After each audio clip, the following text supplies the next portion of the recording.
podcast SMK Ananda Mitra Industri Daltamas. Tempat kita berbagi wawasan, inspirasi, dan juga semangat positif. Bareng saya, Devi Alvina Cahyani, yang akan membantu pembicaraan pada hari ini. Pada hari ini kita akan membahas isu yang sangat amat krusial, yaitu tentang lingkungan. Ini sangat amat penting karena apa yang kita lakukan akan berdampak bagi masa depan. Oleh karena itu, kita kedatangan dua narasumber, yaitu Haikal dan Arka. Halo Haikal dan Arka, apa kabar kalian berdua? Alhamdulillah baik. Wah, senang banget bisa ketemu sama kalian. Haikal dan Arka ini terkenal sebagai siswa yang sangat aktif dalam inisiatif menjaga lingkungan sekolah.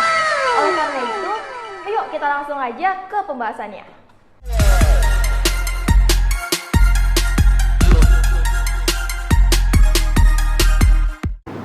Oke, pertanyaan pertama, kita mulai dari pertanyaan yang fundamental.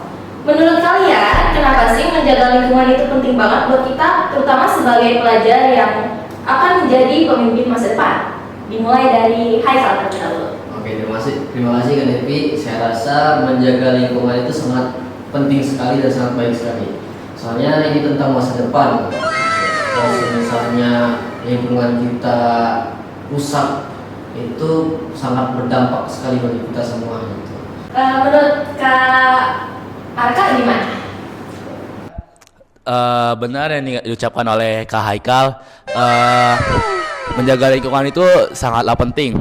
Menurut saya menjaga lingkungan itu adalah salah satu investasi terbesar di hidup kita ya.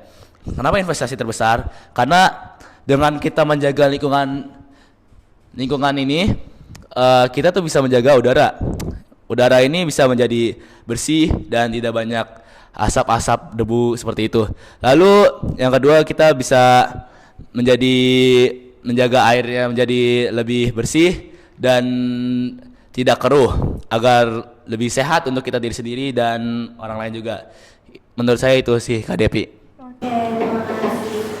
Kita lanjut ke pertanyaan yang kedua, yaitu kalau di lingkungan sekolah atau di lingkungan tempat kita tinggal, masalah lingkungan apa yang paling sering kalian temui dan paling mendesak untuk diperbaiki? Dimulai dari Kak Haikal. Yang paling mendesak dan kita sering temui itu, saya sering menemui buang sampah sembarangan. Buang sampah, entah buang sampah di jalan ataupun di lingkungan sekolah gitu. Banyak sekali siswa-siswa yang membuang sampah tidak pada tempatnya. Terus yang saya sering temukan. Oke, untuk Kak Arka. Ya, benar yang diucapkan Mas Haikal. Jadi di SMK Ananda Mitra Industri Daltamas ini dan di luar juga masih banyak ya yang buang-buang sampah sembarangan dan masih banyak juga membuang botol plastik, bekas-bekas makanan itu pada sembarangan. Dan juga di SMK Ananda Mitra Industri Daltamas ini juga udah menerapkan salah satu LISA, lihat sampah ambil. Jadi di SMK Ananda Mitra Industri Daltamas ini sudah menerapkan yang namanya LISA. Jadi saya berharap ya untuk ditingkatkan lagi lah untuk kesadaran bagi siswa-siswi kita dan orang lain juga. Terutama dari kita sendiri dulu deh, jangan jauh-jauh kepada teman kita terlebih dahulu. Karena salah satu cara kita untuk merubah orang lain adalah dari kita sendiri. Cukup sih itu Kak Devi. Oke, terima kasih. Kita lanjut ke pertanyaan yang ketiga, yaitu untuk teman-teman yang baru mulai, langkah-langkah sederhana apa aja sih yang bisa kita mulai dari diri sendiri terlebih dahulu dan juga dampaknya? Kita tuh harus juga memilah-milah sampah ya, seperti yang tadi Mas Haikal bilang. Memilah sampah itu juga tidak hanya di sekolah saja, bisa juga di luar, di jalan, dan dimanapun tempatnya.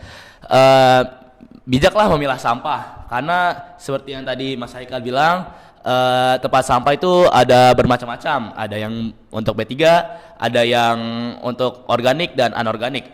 Dan itu ada warna-warnanya sendiri, ada yang merah, ada yang kuning, dan ada yang hijau. Seperti itu. Cukup sih. Ini tantangan nih, pertanyaan selanjutnya. Gimana cara kalian mengajak teman-teman yang lain biar sama-sama peduli tanpa terkesan menggurui atau menghakimi? Oke, buat cara mengajaknya itu kepada teman-teman kita yang pertama itu membuat poster-poster tentang lingkungan.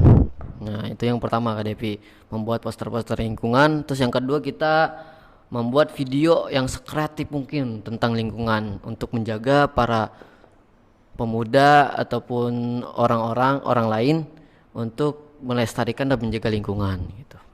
Oke, untuk Kak Arka? Mungkin saya hampir mirip sekali dengan yang diucapkan Mas Haikal ya. Yang pertama juga harus membuat poster dan buat video. Dan ada nih satu yang ketiga dari Mas Haikal. Kita tuh harus mulai dari kita sendiri dulu. Nah ya, nah dari diri sendiri itu kita bisa dilihat orang nih. Wah, orang ini ternyata sudah menjalankan Lisa dan menerapkannya. Dan pasti nanti orang lain juga bakal mengikuti gitu jejak-jejak kita yang lainnya seperti itu Kak Devi. Oke, terima kasih. Untuk pertanyaan selanjutnya, apa harapan kalian berdua untuk lingkungan sekolah, lingkungan kota, dan bumi kita di masa depan? Harap kesadaran akan lingkungan itu bukan hanya tren saat, tapi sudah jadi bagian dari karakter kita. Aku ingin melihat bumi yang lebih bersih yang membuat kita lebih bangga. Untuk Arka? Untuk saya sih harapannya adalah terus dikembangkannya lagi alat-alat untuk pembersihan kayak buat untuk ramah lingkungan dan lainnya. Karena kebersihan itu kan sangatlah indah ya teman-teman, kayak untuk kalau kita melihat hal yang bersih itu kan sangat enak. Harapan saya yang lainnya itu adalah semoga teman-teman bisa sadar apa yang kita perbuat. Janganlah buang sampah sembarangan, apalagi sampai buang sampah di kali. Itu sangatlah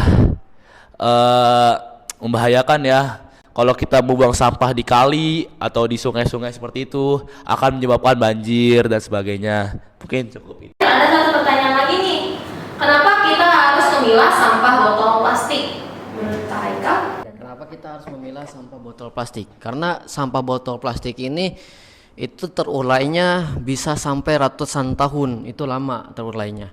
Tuh. Jadi kita di sini juga kita di SMK Ananda Mitra Industri Tamas menerapkan pilah sampah botol plastik.